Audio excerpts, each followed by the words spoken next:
This is Sam with Nexus Workshop. We're here looking at Hollis. So far, if you're watching the videos in order, we've talked about what Hollis is in general. We've talked about the front end that all the players seen, and we've talked about the back end of the database and how we configure all of our Hollis boxes and the boxes themselves.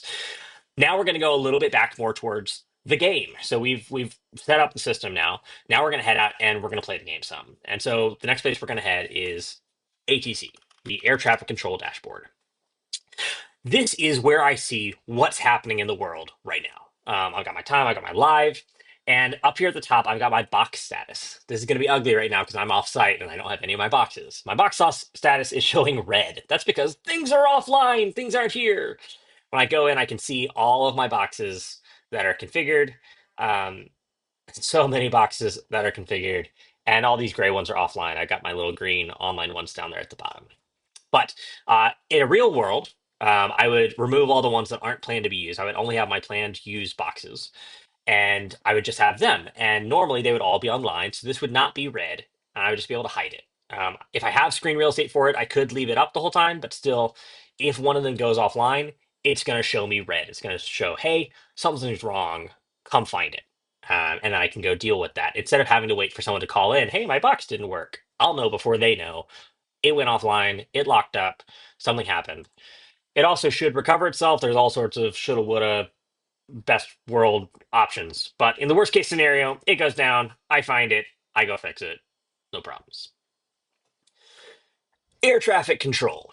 Up here at the top, I can see all of my available quests. How many quests are currently in progress? How many quests have people queued up for them? How many parties are playing tonight? And how many players are on those parties?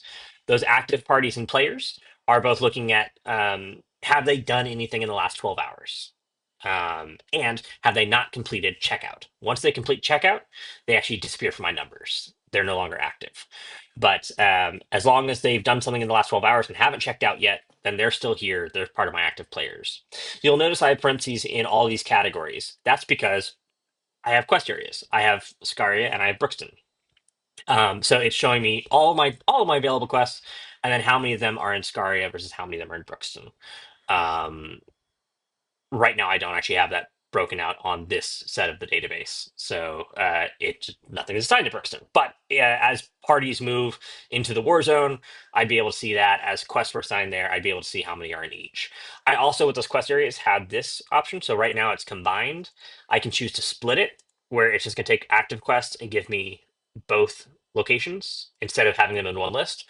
Or if I'm only handling ATC for one of them, I could just look at that, and now I wouldn't even see the other options in my lists here.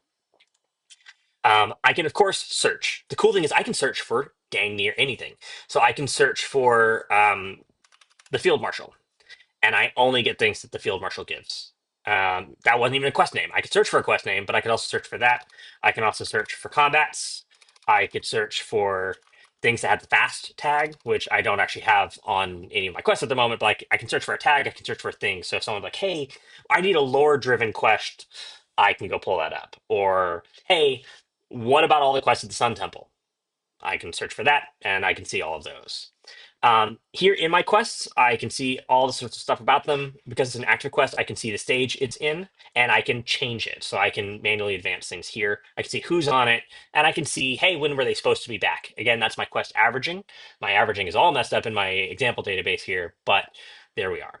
I can also mark a quest for closing. So if a quest has a party on it, I can't just close it immediately because I don't want to kick the party off, but I can mark it for closing, which says it's not coming back up. Don't let people queue for it, and it will automatically close as soon as that party drops from it or gets completed. If it doesn't have anybody on it, I can just close it and I can open and close it.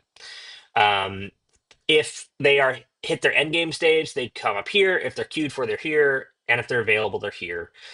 Here, it's showing me my priority. That is something that I configure on the quest, which basically is how it handles recommendations. It's looking at that priority slash how long have they been available. These have been available for a long time. If I close a quest and reopen it, it'd be available for 0. And then it would start that timer again. Or if a quest went out for somebody and then came back, got completed, got dropped, it was only available for that time. So it's automatically looking at how long these quests have been available. The priority lets me do things like say, hey, I have an actor on this quest who only works this quest. So I want to make sure I'm using their time well. They should be busy. Versus I have this other quest that is handled by somebody who handles five other quests. They got stuff to do. I don't need to worry about keeping them running all night. Or maybe this is a really fun quest and I want to get as many players on it as possible. I can also do that to shift my priority, and that's how the automated system moves them in. Those essentially end up being time bumps. So it's looking at that how long you've been available, but if I have a higher priority, then it's going to automatically pretend that it had been available longer. It's also going to weigh in the party's preferences into changing that priority as well and doing that big math formula of what do I recommend. The other thing I can do here is, as the air traffic controller, I can come and drag these things around and say, hey, I want Goblin Tricks to go out next. I want Hasek by the Sea to be the next quest recommended. So I can come and bump them within the list and move them around. Or, hey, this one, I don't care that much. I'm going to bump it down. Um, there's also a thing called queuable. Right now, these are configured to not allow queues. By default, they actually do allow queues, which means while a party's out on it, another party can get it. They won't be recommended it, but they can say, nope, I really want to go on that one next. Give me the queue shield for it. I'm going to go to the bathroom real quick. And by the time I come back, hopefully it's ready and then we can go out. Um, the quests are configured whether or not we allow queuing for them. And then I can also, from ATC, override that temporarily. So if it was queuable by definition, then it would show up here and say yes, and I'd be able to tell it and like temporarily block it and say, nope, we got something going on. We're not going to close the quest, but let's not queue it. So it just gives me a little more traffic control there. Down here at the bottom, I have this prepare to open button. That's actually what I would hit at the beginning of the night. It makes sure that all quests, if I don't kind of know what state it is, it makes sure that all quests are closed. None of them have players on them. All of them are in the right stage, and we're just kind of ready to go. My active parties tab. This is where I can see all the different people on my different places. This is where I see my parties, where they are in my two areas. I can see how many have gone through inventory tonight and how many have gotten adventure logs tonight, um, which we'll talk about as another app. Here I get my quest stats. So this is where I can actually look in each of these quests and it would give me all of my data. I don't have a lot of data in my placeholder database at the moment, but it tells me how long the quest is running, how long people are on it, how many times they complete it versus abandon it. On the NPC dashboards, for some of the combats, we have the ability to track when we kill players or when they get revived or when we kill the total party. So we can track all of that and we can look at that right here during the night in quest stats. And I can choose, hey, do I want to look at just tonight or do I want to look at all time or this weekend, as I'm tracking, hey, this quest is getting faster or this quest is starting to run more smoothly or this one bogged down or whatever. Shared NPCs is that thing I talked about a little bit as we hit the database. I've got my non-player characters that touch multiple quests. Right now, all their quests are open, so they all show up as active. But as quests either get closed or marked closing and are past the stage where they last touched them. So like for Octothorpe on Goblin Tricks, he works inside of Party Arrived. So when they hit Party Left, then that stage is done. If that was his last quest and all his others were closed, marked closing and past him, whatever, he would go to the to release category. And then my casting manager can come in. They actually have a view of just this, and they're able to go and release each of them, which then moves them to the released category. So they have this kind of like checkbox. Yes, I have talked to them. I haven't talked to them. Keep track of it. And while I'm mentioning it, that's up here in the setting. They have page mode. So for them, they just go to shared NPCs. And now that's all they see is the shared NPCs thing. And they can pull that up on their phone and not have to worry about those other tabs, that other navigation.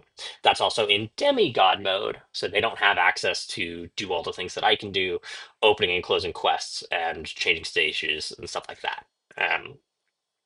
The other page mode is this quest reset one, and that's this last tab here. So that is, we talked about the reset pending stage that some quests have the ability to have. This one has it. So this quest says it's reset right now.